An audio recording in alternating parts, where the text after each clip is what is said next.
صادق امین، صادق امین۔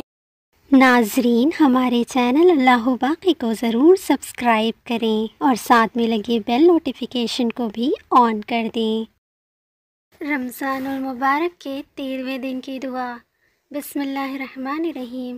اللہم طہرنی فیہ من الدنس والاقذار وصبرنی فیہ علی کائنات الاقدار ووفقنی فیہ للتقی وصحبۃ الابرار بعونک یا قرۃ عین المساکین۔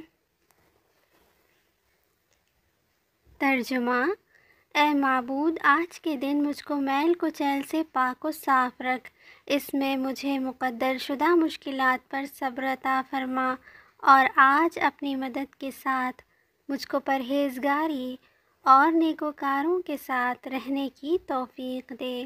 اے مسکینوں کی آنکھوں کی ٹھنڈک،